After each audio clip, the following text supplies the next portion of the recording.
इस बार का जो प्रॉपर्टी एग्जीबिशन हुआ है, ये प्रॉपर्टी एग्जीबिशन में मेरे ख्याल से हमारा जो टारगेट था कि 150 करोड़ का हम लोग सेल करेंगे, करीबन उसके नजदीक तक हमारा कन्वर्शन हुआ है।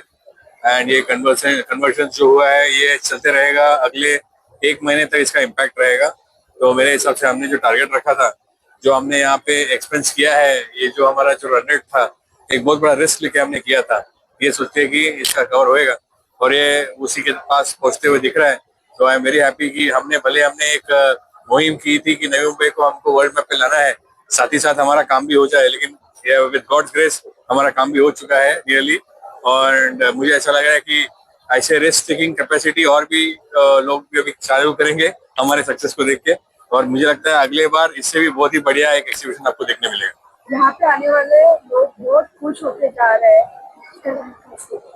हमने पहले हमारा मन बना दिया था कि बुकिंग होए, सेल्स होए, वो एक बार एक साइड में, लेकिन लोग जो आ रहे हैं हमारे पास, उनको एक सेटिस्फैक्शन होनी चाहिए, उनको खुशी होनी चाहिए। एंड साथ ही साथ नई मुंबई के लोग और मुंबई के लोग जो भी यहाँ पे आ रहे हैं, उनको याद रहना चाहिए हमने सन 2025 में क्या किया था यहाँ पे।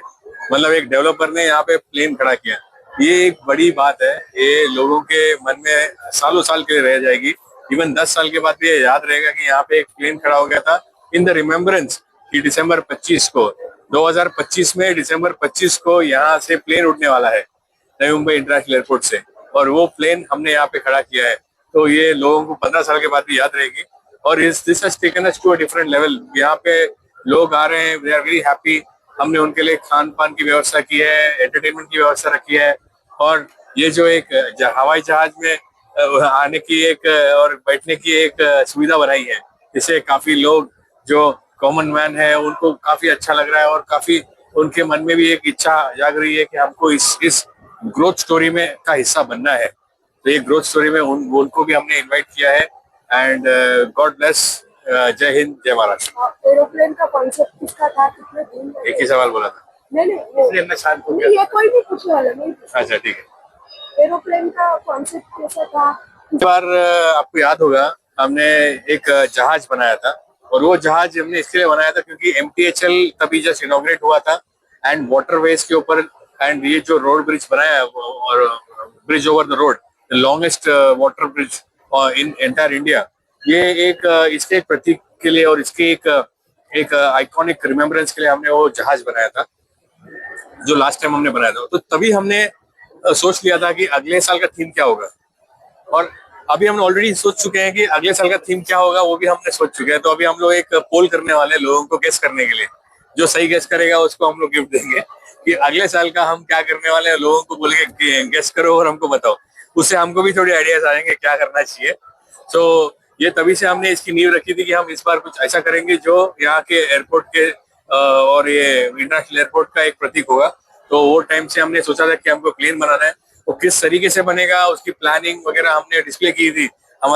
मेरे घर में रात भर हम लोग बैठते थे, हमारे डिजाइनर्स, हम सब लोग बैठ के सोचते थे कि हम लोग किस तरीके से इसको डिजाइन करें, जिससे कम से कम 100 के ऊपर 3D रेंडर्स बनाए। इसके बाद में इसको किस तरीके से हम लोग एक्सिक्यूट करें, स्टील में, फैब्रिकेशन में, प्लाई में, वुड में, प्लास्टिक में, फाइबर में, ये सब हमने सोच के, जैसे कि एक प्रॉपर प्लेन बनाते हैं वैसे ही हमने इसको सोच के बनाया। इतना है कि हमने 4 दिन में बनाया। ये एक बहुत बड़ी बात है, 4 दिन के अंदर हमने ये प्लेन खड़ा किया यहाँ पे। और इसी से हमारी स्पीड ऑफ एग्जीक्यूशन भी आपको समझ जाएगी हम कितना फास्ट काम करते हैं। 4 दिन के बाद बहुत ज्यादा खुशी महसूस हो रहा है कि ये आज चौथा दिन है, आज भी यहाँ पे इतना सारा फुटफॉल है, लोग इतने उत्सुक है यहाँ पे आने के लिए। मुझे लोग US से और दुबई से भी फोन कर रहे हैं, ये बोल के भाई तूने जहाज कैसे अंदर ले लिया, इतने बड़े सिडको एग्जीबिशन सेंटर के अंदर में जहाज ले लिया, अंदर कैसे, क्या किया। उनको वीडियो पहुंची नहीं थी, तब अभी जाके उनको समझ गया कि ये तो बनाया हुआ है यहाँ पे। तो अगर 4 दिन के अंदर में हम इतना लाइफ साइज जहाज बना सकते हैं, तो हम तो बिल्डिंग के उसकी गुंजाइश ही नहीं है कि हम क्या कर सकते हैं। Thank you sir.